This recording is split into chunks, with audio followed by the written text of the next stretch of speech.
Hellos! Good day! Angus McMahon here with another story. This time we bring you a peek at my autobiography. And let's start at the very beginning. A very good place to start.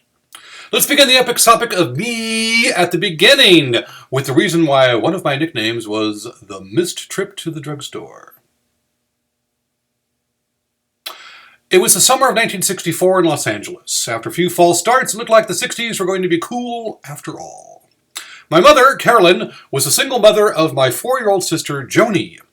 The sole alimony payment she received from her first husband was a 3-foot-high Easter basket for my sister, which prompted my mother to take a bus across LA to proclaim to him, "We don't need chocolate, we need money," before throwing the thing in his face. Food money was hard to come by until Mom landed an accounting job with Oscar Mayer, where she quickly arranged that if certain folks on the factory floor got their checks on Thursday afternoon instead of Friday morning, well then the trunk of her Austin Healey would mysteriously fill up with hot dogs, cold cuts, and smoky links. The Healey was Mom's one extravagance. She liked to recite that it would go 0 to 60 in 8 seconds and it had a top speed of 130 miles an hour, but you really had to be on the road to Vegas to do that. She also said the hardest thing about owning a tiny, low-slung 2-seater sports car in the mid-60s was exiting the damn thing in a miniskirt. She met Bob, my father, at a car rally. The Four-Cylinder Club of America was screaming up the switchbacks on the back road to Big Bear. Dad, driving his 1954 MGTD, thought he was in the lead until he peeled around one corner and saw Mom's Austin Healey stopped in a turnout. She was underneath it, frantically attempting to put her rear axle back into place. So all he saw was the miniskirt and points south. Said points were quite lovely. A few years earlier, Mom had spent a summer as a maid in Yellowstone National Park, where among other adventures, she competed in a beauty pageant and was voted first runner-up Miss Old Faithful. Did my dad stop and help her? Hell no! Because now he really did have the lead. But he went back later and picked her up. So, win-win, as the kids say nowadays. One thing led to the only other thing, and on Thursday, October 29th, 1964, Carolyn walked into the living room, waited for a commercial, and calmly announced that she was preggers. "What?" Bob replied. "How did that happen?" And so 2 days later, they were on the road to Vegas. As my mother said, not really looking at each other much.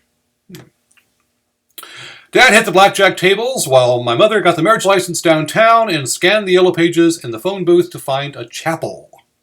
She decided on the Cupid Wedding Chapel right on the strip because it was only $11 and included a marriage starter gift box, which consisted of aspirin, antacids, various soaps and detergents, an apron, a carton of cigarettes, and what could only be described as closing the barn door after the horse has gone, a box of condoms. She then went to retrieve Bob, but he was winning big and couldn't be bothered. So she did what she should have done with her first husband. She took most of his money. Now, back in the day, Las Vegas was a much more insular place, and casino chips were good in any casino, and anywhere else in town for that matter. So, as the sun set, she went to the Woolworths. And she bought a canopy bed, toys, baby clothes, and a lacy pink christening gown for me. Had it all shipped back to LA. She then went back to the casino to get Dad, but he was still winning.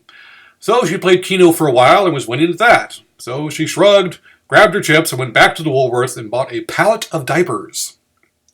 Finally, late in the evening, she grabs my dad and says, "Are we going to do this thing or not?"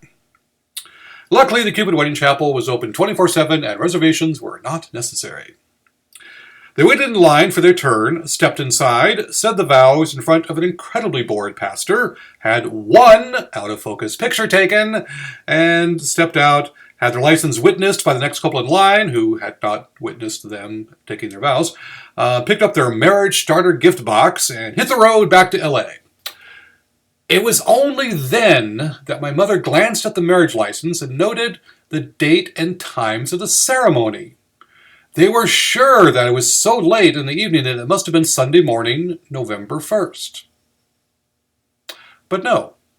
This future pagan's parents were married on Halloween. Happy anniversary, honey. Your turn to take the kids trick-or-treating. And so I was on my way, more or less legitimately. My mother followed the advice of all the experts of the time, meaning that she smoked and drank for all 3 trimesters. She did have urgent and repeated cravings all through the spring, and always for the same thing. She would wake my dad up in the middle of the night and make him go out and buy more cantaloupe smeared heavily with liverwurst. No, really, I'm just relating the facts. Did the combination of nicotine, Kahlua, smoky links, cantaloupe, and liverwurst have any bearing on my development? For better or worse? I'll leave that to the experts to decide, but I will raise my glass to what must have been a hard-working placenta. My mother knew 2 things for certain during her pregnancy. 1, I was going to be a drummer and/or a soccer player because I kicked along in time to the radio, which I think makes Ringo my godfather. And 2, according to all the technology of the time, I was supposed to be a girl. Kathleen Margaret, pleased to meet you. I was due in late May, but this future witch decided to wait until Mary Poppins was #1 at the box office before emerging, so I was 2 weeks late. This was rough on my mother, of course, but she pointed out to be much later that it was also a blessing. Married in October, barely, and me born in early June made the math more socially palatable. Anywho, on the morning of Wednesday, June 9th, she was over it! After my dad left work, my mom got down to business. First, she moved every stick of furniture in the house to random locations. When that didn't do the trick, she then took a shovel and removed our entire lawn. I got the hint and began the contractual negotiations. But Mom did not want a repeat of my sister's long, drawn-out birth, so she just sat on the news for several hours.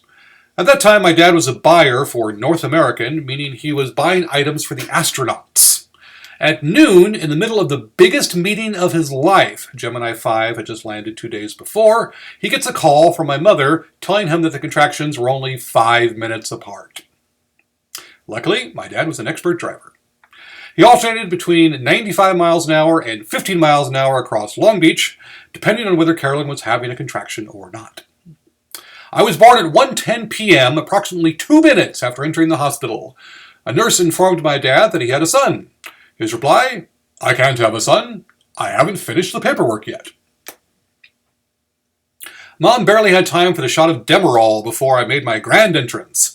I was a breech birth, feet first, and so the first thing my doctor noted was that I was not going to be Kathleen Margaret after all. My mother's reply, "Oh, shit." The doctor was busy unwrapping the umbilical cord from around my neck, but mentioned in passing that I have a full head of bright red hair. Mom, deep in the embrace of Morpheus by then, "Okay, I'll keep him then." Amazingly, given all the hurried marriages at the Cupid Wedding Chapel the previous Halloween, there was only one other birth that day at St. Francis Hospital. So my parents got to know Leroy's parents pretty good over the next couple of days. I was 22 inches and 8 pounds with a full head of safety orange hair. Leroy, by comparison, looked like a Twix bar. Leroy's father thought the juxtaposition was hilarious and kept proposing to my dad that they switch kids. So there's one of those road not taken scenarios, eh? If you like what you just heard, please hit the thumbs up below. Don't forget to subscribe, and please click the bell icon so you'll know when I post the next story. If you'd like to support creative people like me for as little as $1 a month, I certainly wouldn't mind. Go to patreon.com and go exploring. A good first place to start is here.